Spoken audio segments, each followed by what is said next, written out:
Okay guys, great news. This video is going to be collaborative. I have started a list, but I'm definitely going to need you to add to. Welcome back to Making Everyday Magic. My name is Shanna. If you are new here, we're a homeschooling family of 4. We are most of the way through our 9th year of homeschooling. And because of that, I know that I have a fair amount of experience in not only today's current homeschool kind of world, but in the evolution with the vids, with all the things that have gotten us to where we are now. So today's video is going to be all about the secular homeschool minefields, questions to ask, red flags, words to pay attention to, things that can sneak up on you in your secular homeschool journey.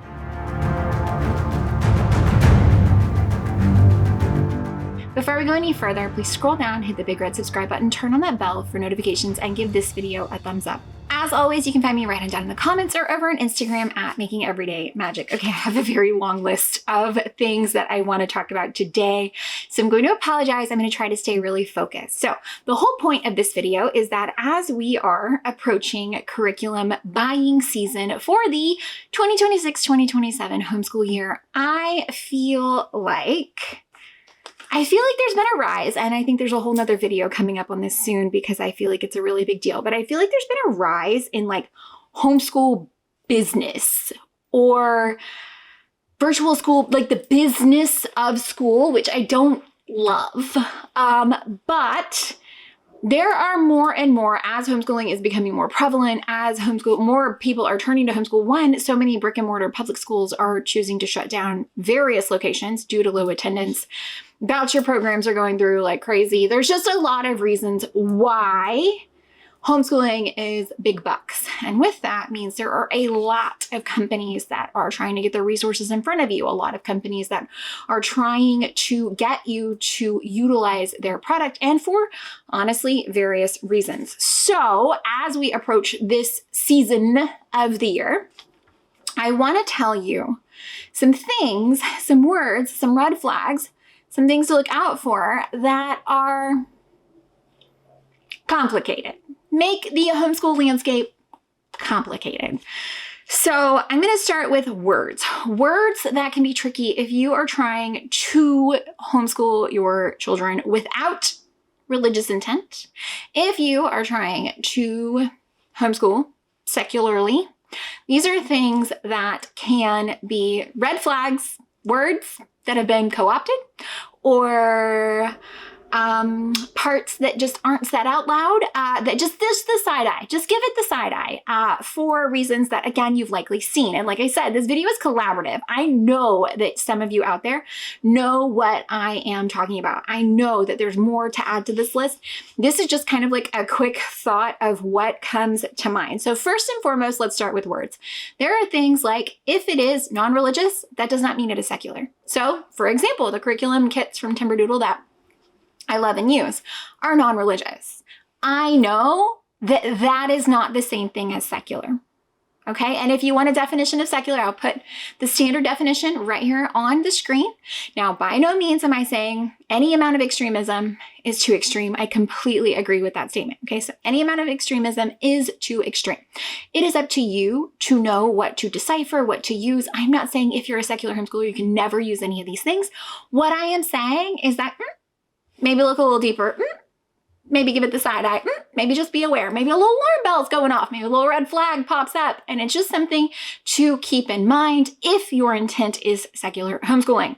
And I mean, honestly, if your intent was religious homeschooling, you just flip this video, okay? Anything I give you a warning about, that's what you're searching for. Non-religious. Non-religious does not mean secular. Faith neutral does not mean secular. Okay? Look for, if it says faith-based, it is probably faith-based.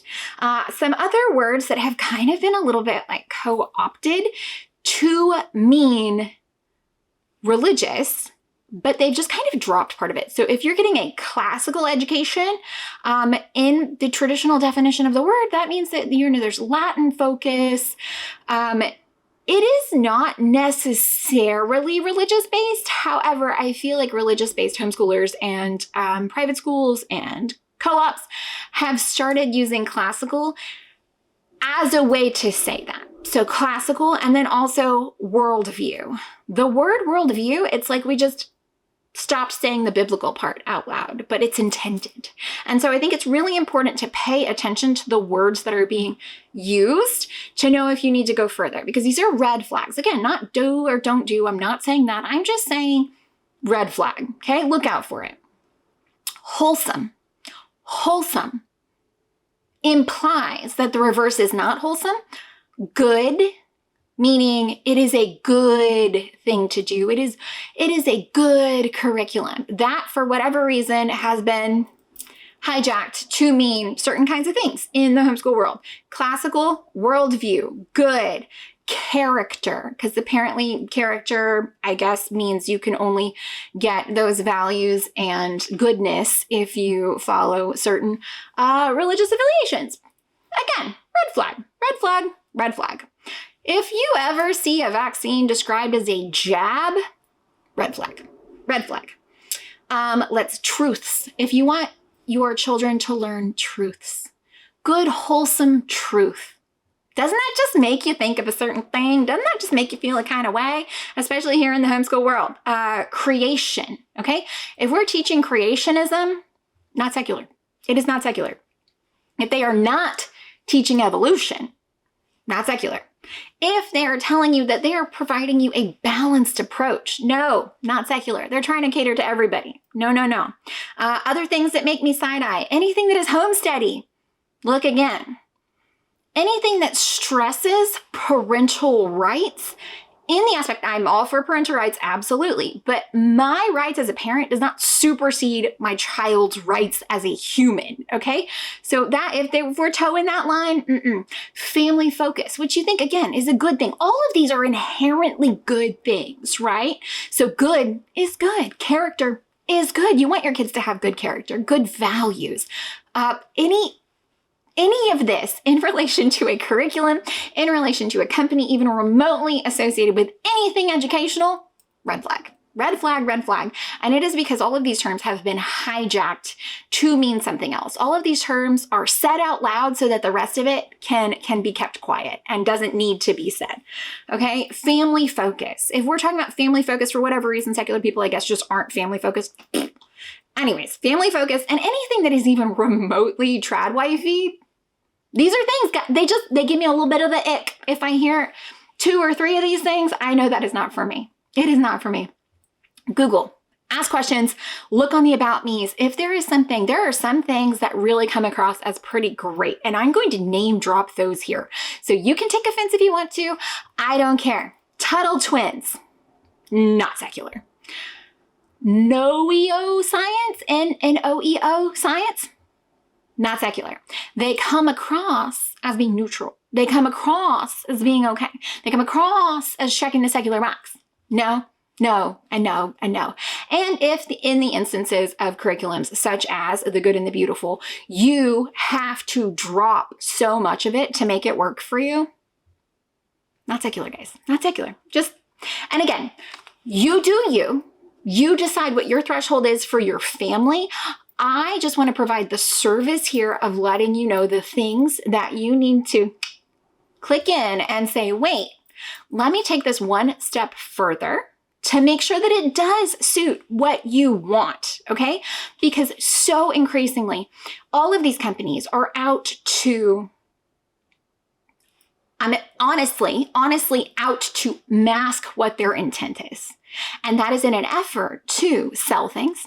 That is in an effort to, as many Point USA chapters get into public schools, as the incredibly error-ridden curriculum that they are trying to force onto Texas public schools, the Blue Bonnet curriculum. They are in an effort to sell more, to do more, to get more, to recruit more, to indoctrinate more. I just want you to know what to look out for. I'm not saying do or don't do. I'm just saying if you do, do it proud, do it with your eyes open, do it knowing that you have done your due diligence, okay? In the same manner that these words have been co-opted in curriculum purchases and curriculum usages, it is the same thing with groups, okay? So groups we're going to watch out for. One, it is becoming increasingly important that not that your politics align, but that your values as a human align with the groups that you are around, groups that you are putting your kids in, especially in spaces where you can't always hear what is going on. And I know that a lot of us, we always, as poor secular homeschoolers, tend to be buried, blue dots in a red sea. Watch out for some of that. Just give it a second take. Red flags, okay? In the same manner that the words liberty and patriot have been co-opted to have just kind of a certain little about them, watch out for those homeschool groups. So make sure that you are approving of what is being used. Make sure that if you don't agree on all of the things, that those things are handled the same way by everybody in the group, okay? Make sure that parent-led instruction is being led by parents who should have that burden of responsibility. And even if they have a teaching license, it doesn't mean that they need to be teaching your kid. Make sure that you are doing your due diligence to best serve everybody in your home, everybody in your homeschool. Now, again, red flags for homeschool groups. Politics. Anybody shouting the word jab. Anybody posting political stuff in a homeschool co-op like Facebook page. I don't love that. I don't love it at all. It is important to know that your values align. If you were asked to be signing a mission statement, a faith-based mission statement, if people want to meet in churches and things like these are things that as secular homeschoolers, you need to be paying attention to if that is something that you feel like is the line that you draw. And we have been in that situation, especially when we first started homeschooling so long ago. I didn't follow any secular homeschoolers here. I didn't know this was a thing that you could do. I didn't know. And I've had multiple people tell me since, even people who are professionally educated teachers, they don't know that you can homeschool for reasons other than your religious associations. And so there was a group, and it was a great group, and it was a huge group in our area, and they wanted a mission statement, and they wanted a statement of faith, and they wanted me to agree that, the Bible is the one true infallible word of God, and they wanted me to agree that marriage is only between a man and a woman. If anybody anywhere has got gender ideology tied up in any of this, red flag, red flag, red flag. Those aren't things I'm going to do. And I'm not going to sacrifice. And again, everybody's line is different for where they are, but I am not willing to say things that I don't truly believe just to have a group to go on a field trip with or play date with. It's not a thing I'm going to do. So as we're getting into this season of life, I just thought it could be valuable to come here and share with you red flags, words that trigger, things to look out for, especially because you will see some of these things recommended in groups that you think are a safe space. So look out, trigger words, again, classical worldview, good, truth, character, liberty, patriot, none of these are bad words, but they've been hijacked to have an alternate meaning. And it's important that we know to look for that. Again, what your threshold is your own. What my threshold is my own. And I'm just going to be honest with you. I try to be honest with you when we do use products that are not secular. So Matthew C., I love the product. It's not secular. I've not run into anything that made me feel any certain kind of way about it. And so I try to be as clear with you on those things as possible. It's just information and you do with it what you will.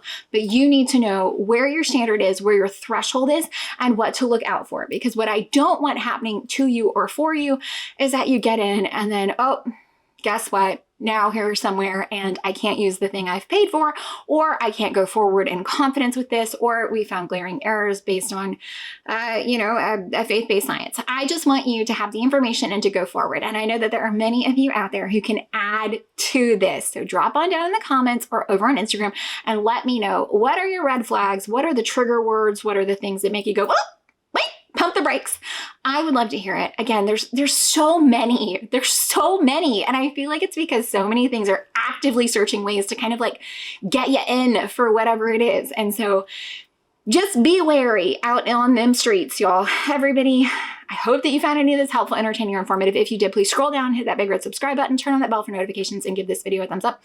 As always, you can find me right on down in the comments or over on Instagram at Making Everyday Magic. Please, while you are down there, drop your red flags, your questions to ask, your what to look out for, because, well, we are growing the secular homeschool community world, and that means that we are looking out for each other. So let's do it. Bye, guys.